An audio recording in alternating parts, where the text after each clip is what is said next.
مامۆستا عەلی باپیر سەرۆکی کۆمەڵی دادگەری کوردستان قەزای سەی سادقی بەسەر کردەوە و چاوی بە بەرپرس و ئەندامانی مەڵبەندی شارەزور و کارگێر و ئەندامانی ئەنجومەنەکانی سنووری مەڵبەندی شارەزور کەوت.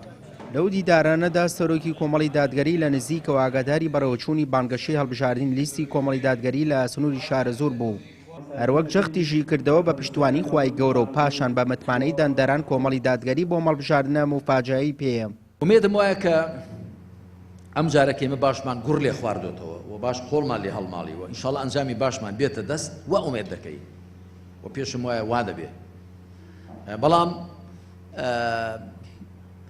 بە بۆچوونی من زۆر قسە نەکەین باشە ئەوەندە کورسێ دێنین و دەبێ ئاوا دەبێت نا ئەمما بڵێن ئومێد دەکەین ئێمە لە گەشەکردن و لە زیادی دابین خوا پشتیوان بێ و بە تایبەتیش کە ئەم جارە ئەم یاسای ئێستای هەڵبژاردن کۆمەڵێک شتی تێدا کراوە و بۆیە من پێم وایە پارتیوێکی تێسا زۆر سەغڵەتن زۆر زەخت لە خەڵک دەکەن ینی فشار دێنن بۆ هێندێک خەڵک هێزە ئەمنیەکان بانگ دەکەن کاکەەوە تەدریبیان پێ دەکەین ڕەنگە بەشی هەمووشی تەدریب نەبێ هێندێکی لەوانێ ئەوەی تێ ڕابێن بەژۆیدا بسوپێنن. بەڵام گرنگەوەیە دیارە زۆر بڕوایان قەنەعەتیان بە تەزویر نەماوە بۆیە لە خۆیان دەترسێت. لە سنووری مەڵبەندی شارەزۆری کۆمەڵی دادگەری 4 کاندیدی هەیە و ئامادەکاری تاویان کردووە تاکو لەم هەڵبژاردننی بیستی ئەم مانگە زۆرترین کاندیدی کۆمەڵ بنێرنە پەرلەمانەوە.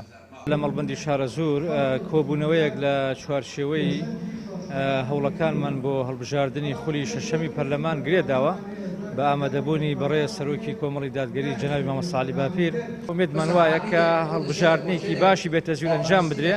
ئامادەکاریەکان بۆ هەڵبژاردن شێوازێکی ڕاستی وەرگرتووە جیاوازە لە جارەکانی کە بۆیە داواکەین لە دەنگدەرانی بەڕێز ئەوانەی کە تامەزرۆی گۆڕانکارین تامەزرۆی یعنی حکومڕانێکی باشن بشنە سەر سندوقەکانی دەنگدان. ئێمە بەڕاستی متمانەیەکی تەواومان هەیە بە کاندیدەکانمان چونکە کەسانی داسپاک و داوێن پاک و ڕازگۆن بۆ میلەتەکەیان لەبەرەوە ئێمە بڕیارمان داوە بە هەوڵ ئەدەین بە شەو بەڕۆژ خوشکان ماڵ بە ماڵ ئەگەڕێن بۆەوەی بتوانین ئینشاءڵڵا ئەو برایانەمان بنێرینە پەرلەمان بۆی بتوانن خزمەت بە دین و ژینی خەڵکی موسڵمانی کوردستان بکەن ئینشاءڵڵا.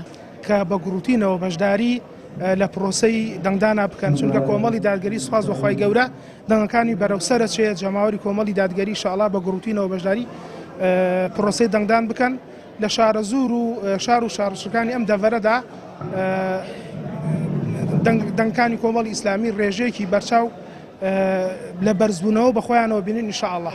مەڵبەندی شارەزۆری کۆمەڵی دادگەری هاوشەوەی مەڵبەند و ئۆرگانەکانی دیکە بە گەرموگوڕی بەشدارە لە بانگەشەی لیستی 147. لەو چوارچێوەیەشدا مەڵبەندی شارەزور ئومێدی گەورەی بە دەندەرانی دەشتی شارەزور هەیە کە متمانەی خۆیان بە لیستی 147 کۆمەڵی دادگەری ببەخشن و کەسانی خەمخۆر و ڕابردووپاک بنێرنە پەرلەمانی کوردستان.